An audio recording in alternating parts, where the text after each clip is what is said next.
2026 সালের আইপিএল আপনারা যারা নিয়মিত ফলো করতেছেন, যারা নিয়মিত খেলা দেখতেছেন, আপনাদের কাছে খেলাগুলো দেখতে কেমন লাগতেছে? ব্যক্তিগতভাবে আমার কাছে বিন্দু পরিমাণ ভালো লাগতেছে না। কারণটা কি? খেলাগুলোর মাঝখানে কোনো ধরনের আকর্ষণ কিন্তু তৈরি হচ্ছে না, উত্তেজনা তৈরি হচ্ছে না, কোনো ধরনের টেনশন তৈরি হচ্ছে না, একতরফা খেলা হচ্ছে। যারা পরে ব্যাটিং করতেছে তারা যেন সহজে খেলাগুলো জয় পেয়ে যাচ্ছে। একটু উদাহরণ যদি দেই, আপনারা একটু খেয়াল করে দেখেন, দিল্লির সাথে যে পাঞ্জাবের একটা খেলা গেল, যেখানে পাঞ্জাব 265 রান চেস ডাউন করতে পারছিল, আগে ব্যাটিং করে দিল্লি 264 করতে পারছিল। ওই খেলায় পাঞ্জাব যখন পরে ব্যাটিং করতেছিল, কোনো সময় কিন্তু আমার কাছে মনে হচ্ছিল না যে পাঞ্জাব ছাড়া অন্য কোনো দল এই ম্যাচে জয় পেতে পারে। কারণটা কি? 7 বল হাতে রেখে কিন্তু তারা কিন্তু এই খেলাটাকে জয় পেয়ে যায়। এমনকি গতকাল যে একটা খেলা গেল মুম্বাইয়ের মাটিতে, মুম্বাইয়ের সাথে সানরাইজ হায়দ্রাবাদের, যেখানে মুম্বাই আগে ব্যাটিং করে 240 করতে পেরেছিল, পরে ব্যাটিং করে কিন্তু সানরাইজ হায়দ্রাবাদ কিন্তু অনায়াসে সেই খেলাটাকে জয় করে নেয়। এমনকি 3 থেকে 4 ওভার আগে কিন্তু আমরা বুঝতে পেরে গিয়েছিলাম যে সানরাইজ হায়দ্রাবাদ কিন্তু গতকালের ম্যাচটা কিন্তু জয় পেয়ে যাবে। একতরফা খেলা যদি হয় তাহলে কিভাবে সম্ভব? আপনি যদি আজকের খেলাতে চলে আসেন, একদিকে আছে দিল্লি, অন্যদিকে আছে রাজস্থান রয়্যালস। এখন দিল্লির কথা কি বলবেন?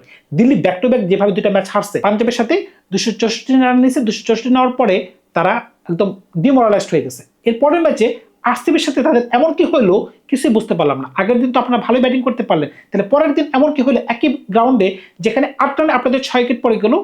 এটার কোনো ব্যাখ্যা নাই, কোনো সূত্র নাই।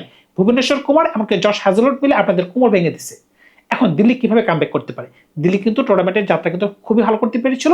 প্রথম 2টা ম্যাচে তাদের জয় ছিল, ওই 2টা ম্যাচে কিন্তু সৌম্য রিজভী কিন্তু জয়ের নায়ক ছিল। তো পরের 6টা ম্যাচে যদি আপনি তুলে ধরেন, ওই ব্যাটসম্যানটাকে কিন্তু আপনি আর খুঁজেই পাবেন না, তিনি কিন্তু হারাই গেছেন।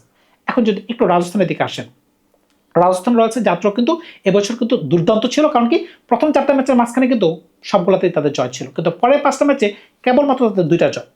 কিন্তু 2টা জয়ের মাঝখানে কিন্তু একটা বিখ্যাত জয় আছে। কোন জয়টা আছে? তারা কিন্তু শক্তিশালী পাঞ্জাবকে হারাই দিছে। যে পাঞ্জাব এই বছরের টুর্নামেন্টে কোনো ম্যাচ হারে নাই, একটা সময় আনবিটেন টিম ছিল, কিন্তু রাজস্থান রয়্যালস এই টিমটাকে হারাই দিছে। কোন ম্যাচে হারাই দিছে? যখন পাঞ্জাব আগে ব্যাটিং করে 222 রান দিতে পেরেছিল, ওই খেলায় তারা পরে ব্যাটিং করে 222 রান কিন্তু ইজিলি চেঞ্জ করে ফেলছে। সুতরাং বুঝতেই পারতেছেন পরে ব্যাটিং করাটা সহজ, কিন্তু এতটাও সহজ না। আপনি খেয়াল করে দেখেন, রাজস্থান রয়্যালস কিন্তু এক ম্যাচে 159 করতে পেরেছিল, কিন্তু লখনৌ সুপার জায়ান্টস কিন্তু 159 রান নিতে পারে নাই, বরং 40 রানের ব্যবধানে এই খেলাটা তারা হারতে বাধ্য হয়েছিল। কিন্তু আরেকটা ম্যাচে এই রাজস্থান রয়্যালস কিন্তু 238 নিতে পেরেছিল বা 228 নিতে পেরেছিল। ওই খেলায় কিন্তু সানরাইজ হায়দ্রাবাদ কিন্তু সহজে কিন্তু পরে ব্যাটিং করে এই রানটা কিন্তু নিয়ে যায়। এখন প্রথম কথা যদি আসি, যে খেলায় পাঞ্জাবকে তার হারাইছিল, এখানে কিন্তু পাঞ্জাবের ভুল ছিল। কি কারণে ভুল ছিল? আপনারা যদি স্কোর বোর্ডটা একটু খেয়াল করে দেখেন, তাদের ক্যাপ্টেন শ্রেয়স আয়ার এমনকি প্রাভসিমরন সিং তারা যেই ছন্দে ব্যাটিং করছেন, খুবই নিম্নমানের ব্যাটিং করছেন বাকি ব্যাটসম্যানের তুলনায়।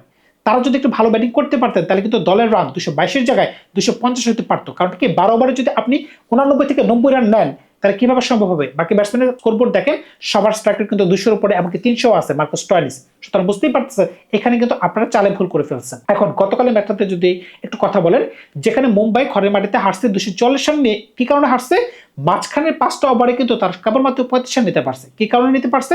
আপনি খেয়াল করে দেখেন, সূর্যকুমার যাদব, নমন ধীর, এমনকি আরেকজন ব্যাটসম্যান মিলে 5 ওভার খেলতে পারছে, কিন্তু 5 ওভারের মাঝখানে তারা রান নিতে পারছে শুধুমাত্র 35 রান। যদি 5 ওভারে 35-এর জায়গায় কোনো কারণে যদি 70 নিতে পারতো, তাহলে কিন্তু 245-এর জায়গায় স্কোর কিন্তু 280 হতে পারতো। তাহলে কিন্তু সানরাইজ হায়দ্রাবাদ এত সহজে এই খেলাটাকে চেঞ্জ ডাউন করতে পারতো না। তার মানে কি? বর্তমানে যে ধরনের পিচে খেলা হচ্ছে, ওই ধরনের পিচে শুধুমাত্র ব্যাটসম্যানরা জয় পাবে, বলারদের জন্য কিছুই নেই। হ্যাঁ, একদিন 2 দিনের মাঝখানে হয়তোবা আপনি ব্যতিক্রম দেখতে পারেন, যেখানে ভুবনেশ্বর কুমার, জশ হ্যাজেলউড বিপক্ষ দলকে সহায় দিতে পারছেন, এটা ব্যতিক্রম। কিন্তু ব্যতিক্রমের কথা যদি বলেন, একটা কথা কিন্তু মানতে আমি নারাজ। আপনি খেয়াল করে দেখেন, আজকে রাজস্থানের খেলা, রাজস্থানের মাঝখানে কিন্তু 2টা বলার আছে যারা কিন্তু প্রত্যেকদিন ভালো বোলিং করতে পারতেছে, বিশেষ করে নতুন বলে জফরা আর্চার, যে কিনা প্রত্যেকদিন নতুন বলে উইকেট তুলতে পারতেছেন। প্রায় তিনি প্রত্যেকদিনই প্রথম বলে উইকেট তুলতে পারতেছেন, না হলে প্রথম ওভারে, না হলে 2য় ওভারে তিনি উইকেট কিন্তু রেগুলার বেসিসে নিতে পারতেছেন। এটা কিন্তু একটা থ্রেড। এখন যদি ভুবনেশ্বর কুমার এমনকি জশ হ্যাজেলউড যদি ভালো বোলিং করতে পারেন, তাহলে কিন্তু অবশ্যই রাজস্থানের নন্দী ভার্গার এমনকি জফরা আর্চার, ব্রিজেশ শর্মা তারা কিন্তু ভালো বোলিং করতে পারবেন। এমনকি ইয়াশ কিন্তু নতুন একটা বলার কিন্তু তারা সংযোজন করছে, তিনি ভালো বোলিং করতে পারতেছেন। ওপরে কিন্তু আরেকজন বলার রয়েছেন রবীন্দ্র জাদেজা, তাদের বোলিং কিন্তু খুবই ভালো, মানে খুবই ভালো। ব্যাটিং এর প্রসঙ্গে যখন আসবেন, রাজস্থানের ব্যাটিংটা কেমন, তারা আজকে কোন ধরনের খেলা খেলতে পারে, আমি বলতে চাই ভৈবব সূর্যবংশী এই প্লেয়ারটাকে ভাই অন্য লেভেলের প্লেয়ার। তিনি কিন্তু প্রত্যেকদিনই ছন্দে আসেন, এমনকি প্রত্যেকদিন রান করতে পারতেছেন। টুর্নামেন্টে হয়তো একটা ম্যাচে তিনি ফ্লপ ছিলেন, বাকি প্রত্যেকটা ম্যাচে কিন্তু তিনি রান করেই যাচ্ছেন, মানে কি দুর্দান্ত বেসে করে যাচ্ছেন। এমনকি তার যে পার্টনার জয়সওয়াল, তিনিও কিন্তু দুর্দান্ত শব্দে আছেন। তারা দুজন কিন্তু ভালো খেলতে পারতেছেন। এই কারণে কিন্তু নিচের দিকে ব্যাটসম্যানগুলোর প্রতি ওই ধরনের কিন্তু প্রেশার কিন্তু পড়তেছে না। আপনি যদি খেয়াল করে থাকেন, রায়ান পারাগ 8 ম্যাচে করছে 88 রান, কিন্তু এর আগের ম্যাচে আমরা কিন্তু দেখতে পাচ্ছি তিনি মোটামুটি ভালো ছন্দে আছেন। ধ্রুব জোরের এই ব্যাটসম্যানটাকে নিয়ে একটু টেনশনের কারণ হচ্ছে, কারণটা কি তিনি কিন্তু টুর্নামেন্টের শুরুতে ভালোই খেলতে পারতেন, কিন্তু হঠাৎ করে তিনি কিন্তু ছন্দ হারাই ফেলছেন। গত ম্যাচের উদাহরণ যদি দেই, তিনি সম্ভবত 20 বলে 18 করতে পারছেন। এই একটা জায়গায় কিন্তু একটু সমস্যা রয়ে গেছে নিচের দিকে।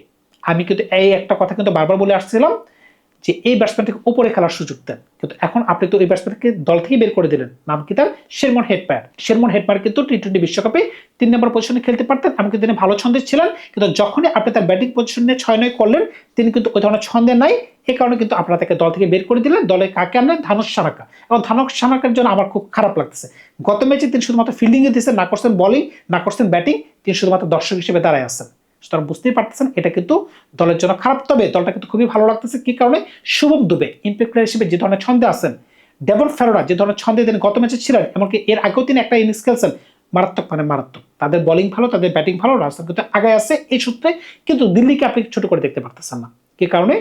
দিল্লির মাঝখানে কিন্তু প্লেয়ার আছে ভাই, ম্যাচ উইনিং প্লেয়ার আছে। আপনি স্টাফসের কথা বলেন, কিলা মিলারের কথা বলেন, টিন নাটরঞ্জনের কথা বলেন, কেএল রাহুলের কথা বলেন, অক্ষর প্যাটেলের কথা বলেন, কুলদীপ যাদবের কথা বলেন, সবাই কিন্তু ভালো প্লেয়ার। এখন দিল্লি দলটাকে আপনি কিভাবে সাজাবেন? যেহেতু লুঙ্গি ইংরেজি ইনজুরি কবলে পড়ে আছেন, আপনাকে তো অবশ্যই তার পরিবর্তে একজন বিদেশি বলার নিতে হবে। দুষ্মিন্তা চামেরা হয়ে যাচ্ছেন। গতকাল কিন্তু আমরা দেখেছিলাম কাইল জেমিসনকে তারা দলে নিয়েছে, কিন্তু কাইল জেমিসন কিন্তু আরসিবির সাথে 3টা ওভার করছেন, মারাত্মক পিটা খাইছেন। আমি মনে প্রাণে বিশ্বাস করি যে আজকে তার জায়গা হবে না। এমনকি উপরে কিন্তু তার প্রাথম নিসাকে বসাই দিচ্ছে। প্রাথম নিসাকে বসায় একজন দেশি ব্যাটসম্যানকে নিয়েছিল, কিন্তু দিল্লির যে একটা পার্টনার টিম সেটা কিন্তু প্রমাণিত হয়ে গেছে। খেয়াল করে দেখবেন, যখন আপনি একটা নতুন প্লেয়ারকে দলের মাঝখানে নিলেন, এমনকি তাকে আপনি ওপেনিংয়ে পাঠাইলেন, কার সাথে পাঠাচ্ছেন? কেএল রাহুলের সাথে। তাহলে প্রথম বলটা কে খেলবে? কেএল রাহুল খেলবে। কিন্তু না, কেএল রাহুল কি করতেছেন? অপপ্রান্ত থেকে দাঁড়ায় তিনি দৃশ্য উপভোগ করতেছেন কিভাবে ভুবনেশ্বর কুমার তার স্ট্যাম্প ফালাইতে পারে। এটা হইলো? আপনি এত নামি দামি ব্যাটসম্যান, ইন্ডিয়ার ওপেনার এতদিন ধরে খেলতেছেন, আপনি নন স্ট্রাইকে দাঁড়ায় আছেন, একটা বাচ্চা ছেলেকে অপপ্রান্ত দিচ্ছেন। কারণ কি? আপনি আউট হয়ে যাবেন সে ভয়ে। আপনি তো ঠিকই আউট হয়ে গেছেন 3 বলে 1 রান করে। ভাই এগুলো হচ্ছে ক্ষুদ্র ক্ষুদ্র ভুল। এখন সমীর রিজভিকে হবে, সমীর রিজভিকে দলে থাকবেন? আমার মতে তাকে একটু ড্রপ দেওয়া উচিত, তিনি একটু বিশ্রামে থাকুক। তাহলে দলটা কিভাবে সাজাবেন আপনারা? প্রাথম নিশাঙ্কা 1 নম্বর, কেএল রাহুল 2 নম্বর, 3 নম্বরে নীতিশ রানা ভালো খেলতে পারতেছেন, 4 নম্বরে স্টাফস দুর্দান্ত ছন্দে আছেন, 5 নম্বরে কিলার মিলার, 6 নম্বরে আশুতোষ শর্মা, 6 নম্বরে যদি আশুতোষ শর্মা হয়, 8 নম্বরে অক্ষর প্যাটেল দলের ক্যাপ্টেন, 8 নম্বরে কুলদীপ যাদব, 9 নম্বরে টি নাটরঞ্জন, 10 নম্বরে দুষ্মিন্তা চামেরা, 11 নম্বরে মুকেশ কুমার। মুকেশ কুমার কিন্তু ভালো বোলিং করতে পারেন, হয়তোবা কয়েকটা ম্যাচে তিনি ছন্দে নাই। ইম্প্যাক্ট প্লেয়ার হিসেবে কিন্তু আপনি খেলাতে পারতেছেন বিপ্রাস নাগিমকে। যদি আপনার বোলিং এর প্রয়োজন হয় আকিব ধর নাবিকে খেলাতে পারতেছেন।